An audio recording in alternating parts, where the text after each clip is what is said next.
he is the hardest working man in show business during the pandemic. And we had a little mix up on the time, but thanks, Bruce, for joining us today. Appreciate it. You're very special, apparently, because I haven't screwed this up too much lately. I used to, okay? Because you're on the East Coast, right? So we don't have a time. No. I'm in California, and somehow I had it written. I don't know. Somehow I thought it was 2:30 or 3 o'clock that we were doing this. Yeah, I checked the text from last night, but hey, no matter. You're here, and I'm happy to see you, man. And you are. My apologies, though. Okay. Listen, man, it happens. There is no time in isolation, I guess. Yeah, that's true.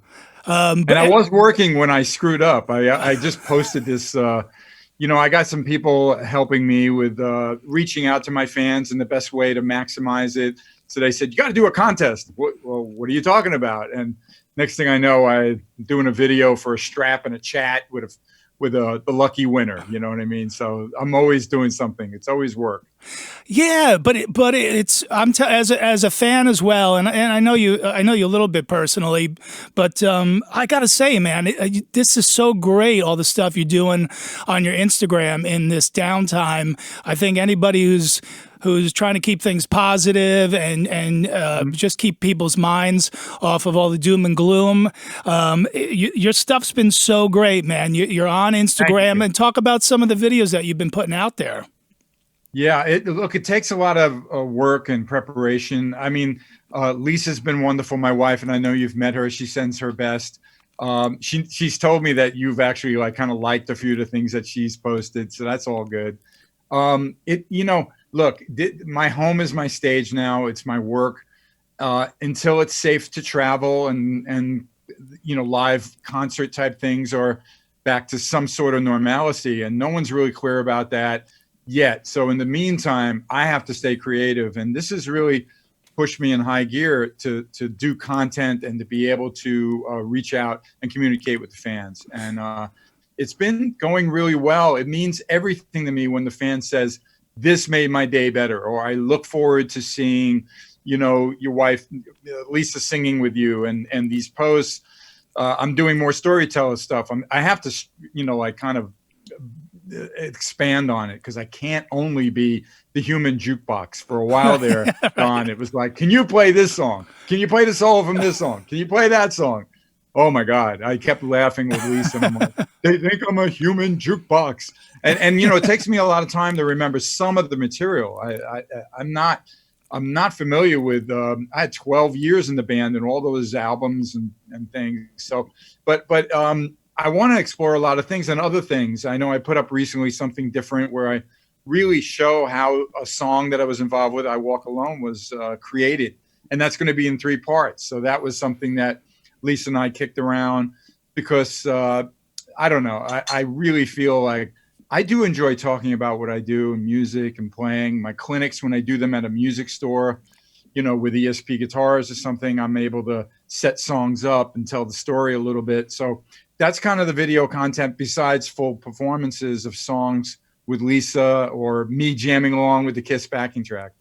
So send in your requests. Yeah. It's Instagram, Bruce.Kulick, Kulick.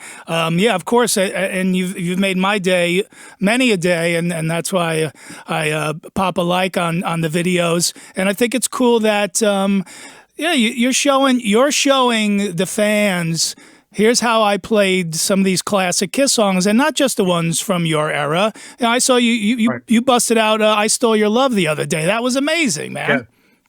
Well, I needed to. I wanted to promote Hot in the Shade, the 30th anniversary of that tour. If you think about it, just recently Alive 3 was celebrating an anniversary, or at least it came out in May. Okay, I think it was 93. So it may not be a round number, the anniversary year, but still people have a lot of affection for this stuff, and that means the world to me. So I always fantasize sometime I'll do it, like I could perform along to most of the Alive 3 album. That would be fun. Or even a Hot in the Shade set list or something. There's some other things in the works that I don't want to mention them only because I have to see it to believe it, but ways, again, that I can up the game and show myself as the guitar player using my home as the stage again in a creative way. So I'm excited about that. Yeah, I mean, if I remember correctly, the Hot in the Shade tour, you definitely you guys threw in a lot of old songs that you hadn't done in a while. So good to hear. Oh yeah, I Stole Your Love and stuff like that. yep. That was a return to a bit of the older material, which was a good time for it. And then Alive 3 had older songs in it too. My era wasn't always about just the album we were pushing. It had always a lot of elements of the past. But during certain years, we did introduce some other songs that I really enjoyed. Look at MTV Unplugged. We went really deep there. Yeah, for sure. And yeah, I'll tell you, Bruce, it's funny because, Kiss Alive 1 and 2 are so iconic that, 3 has always sort of, been in the shadow. But I'll say in the recent years, man, it's really, I see so much more love for that album now with those two classics sort of, in the rearview mirror now. And now Alive 3 is sort of gets a lot of press, gets a lot of people really love that album. Yeah, look, I do think that the time is on my side in the sense of this affection for my era of the band. And certainly, look, there wouldn't have been a 3 without 1 and 2 being so huge. And you also know that, I have a lot of respect for how this band, to be associated with Kiss and the live nature of it and what an important thing it is, overall. So it's really exciting, of course, that people are paying attention to anything really from my era. It's wonderful. And I'm there to really kind of, I guess I'll continue to shove it in their face. No, the fans love it. Again, I'm in the unique situation where I get to talk to you on here, but when I go home, I'm also still a fan. So it's been really great. Your wife has also, as you said, been a part of it, and please send Lisa my best. She also started the Cool Kulick Closet Collectibles, which is not easy to say.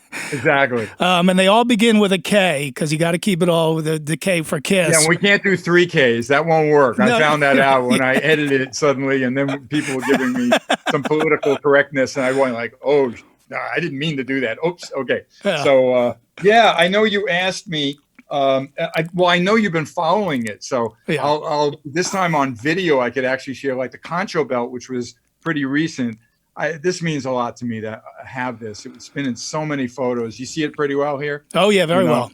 And the fact that it's survived all the years, and this was one of a real early accessory that wound up really showing itself throughout my 12 years with the band in many ways. So I love having this, and it was not hard at all for Lisa and I to dig and find some great photos of it. So it's a real soft leather Contro belt. You wear it on your hip.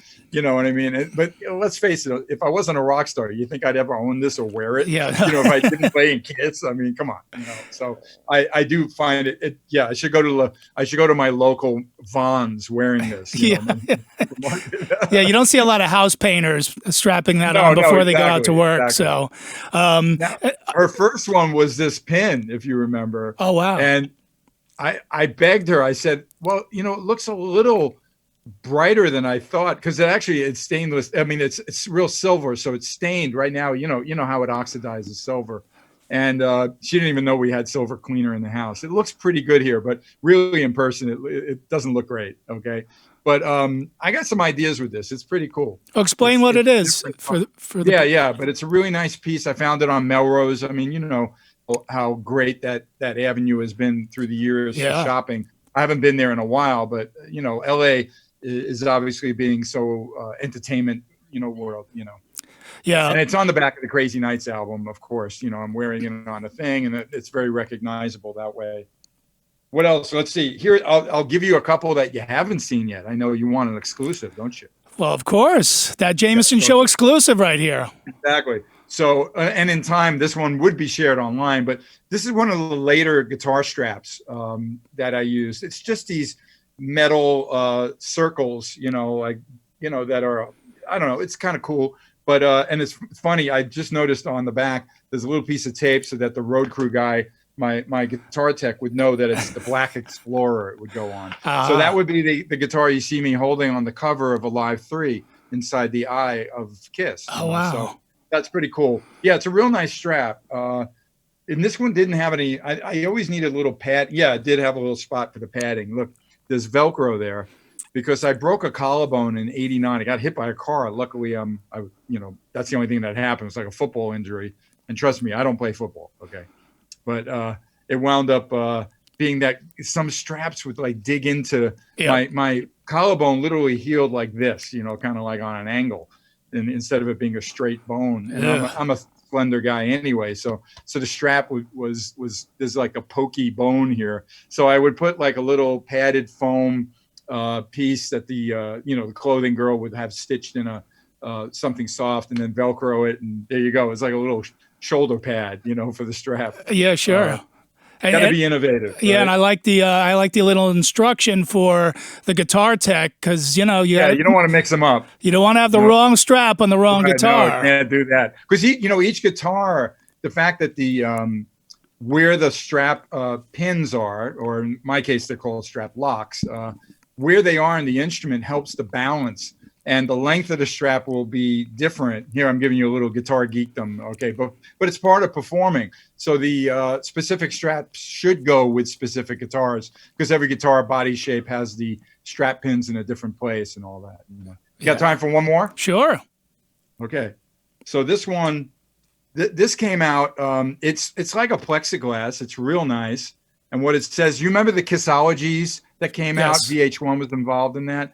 So this is an award, says Kiss on the top, Kissology Volume 2. It tilted forward a little bit, Bruce. Yeah, I'm sorry. There you go. Nice. There you go. There, you can see now what I'm reading. I'm reading it through the back of it. The DVDs that came out then, and that's when DVDs were really, of course, very popular before streaming. It's tricky on the camera. There you go. And then it came out in 2007, so it's presented to me.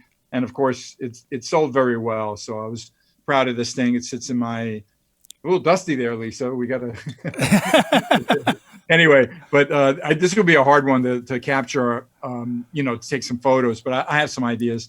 It's funny being a musician that I have to learn how to be a lighting director, a photographer, and then of course I had to finally learn how to record, which is another, there's lots of tools that have, becoming part of my world now. Well, that was another thing you posted that I'm very curious about on your Instagram, which was you were recording something in your laundry room. Yeah, basically, yeah. You saw the picture of the cabinet. Now that cabinet has like the same speaker that would be in a big Marshall 4x12. Okay, so and really when you mic cabinets, you really only need to mic one speaker. Okay. Because they're all getting the same tone from the amplifier, okay? So, again, I'm going guitar geek, but you get what I mean. So I don't need a full half stack in my laundry room, which is not far from my office, fortunately, because cabling can be a problem, right? And, that cabinet mic'd up really did the job, and I was able to finally, what pushed me to get my studio at home.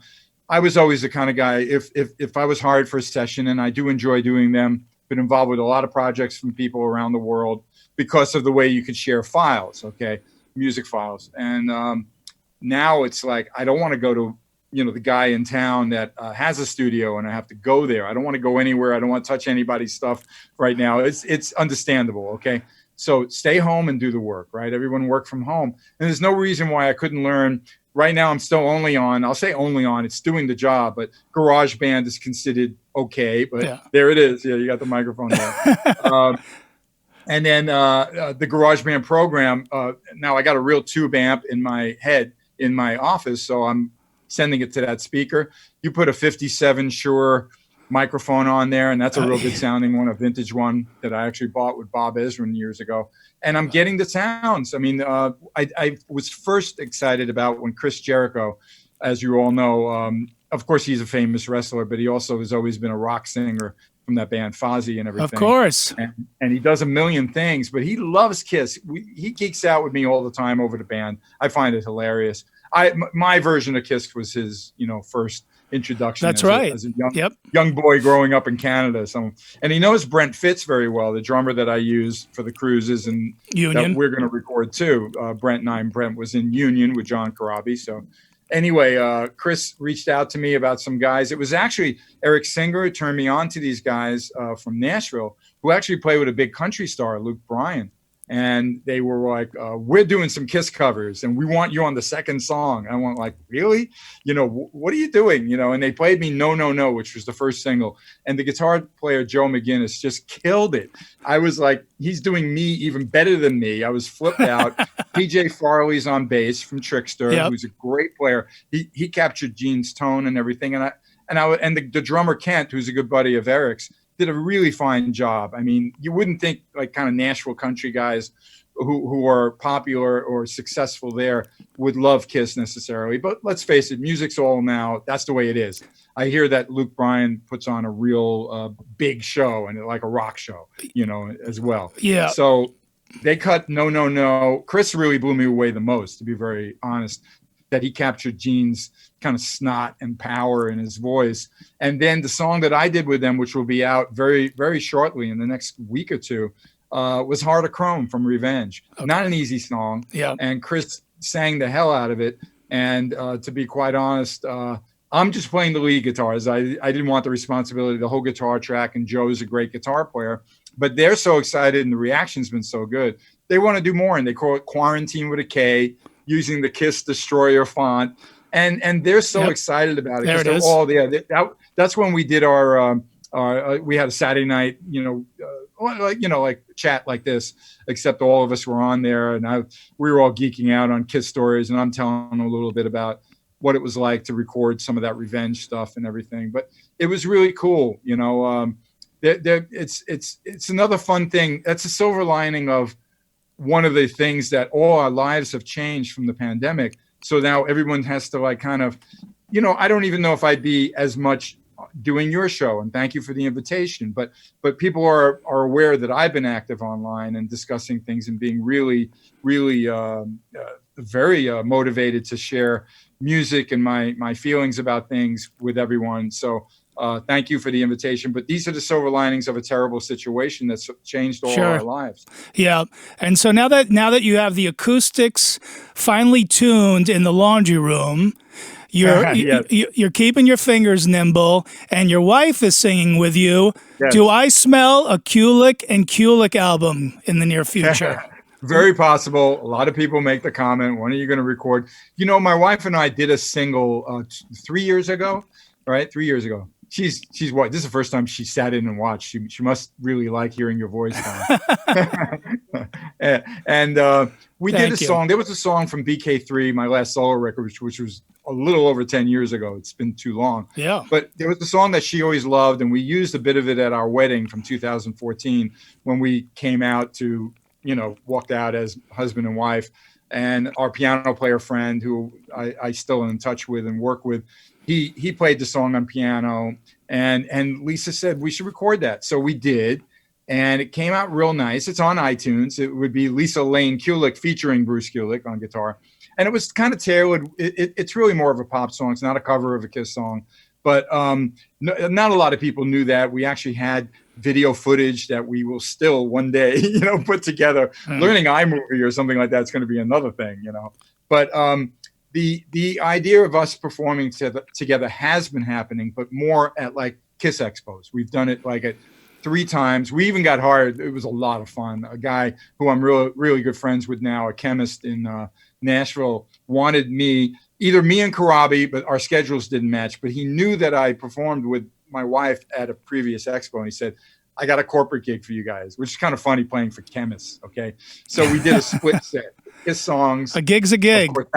A gig's a gig. You know the way it goes. But the half of the set was for him, really, because I don't know how many of those chemists really love Kiss like him. But the other half was cover songs, a Beatles song, a Meat Loaf song, These Boots Are Made for Walking, you know what I mean, by Nancy Sinatra. Sure. Just stuff that Lisa could pull off, and she was the front man. And in fact, my keyboard guy that I mentioned earlier, he also played with us.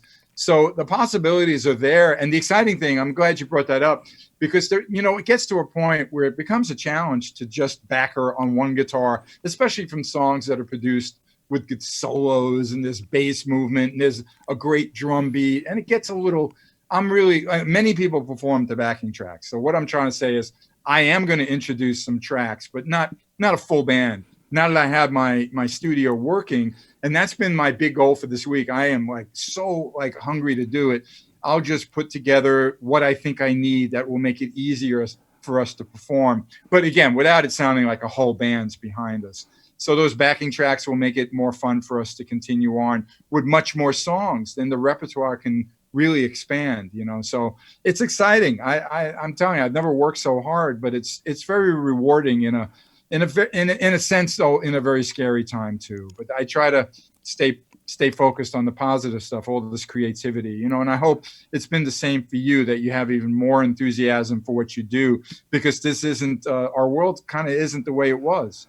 Correct. And, looking forward to when I can be on stage again, when you can be on stage again, and of course, everybody else.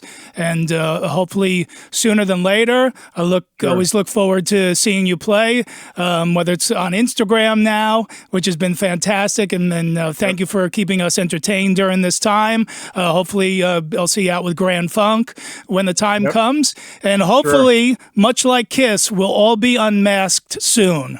So yes, unmasked. I like that. Thank you so much, Bruce. I just came back this morning from the, doing, I call it hunting and gathering, and there I am, masks, gloves, and we're always like, they're not wearing masks. It becomes this they don't care. Oh no, it's just, I don't know. It's a little crazy, but we all have to look out for each other, and I hope everybody understands that no one really knows where this is exactly going. So be aware of that and don't ignore that. But at the same time, I am very hopeful that things will improve, things will open up. There will be eventually the vaccine that will really help, of course, and everybody will get through this even better than before. So I'm hopeful. That's right. Instagram, Bruce.Kulick for all your Bruce Kulick and Lisa Kulick needs.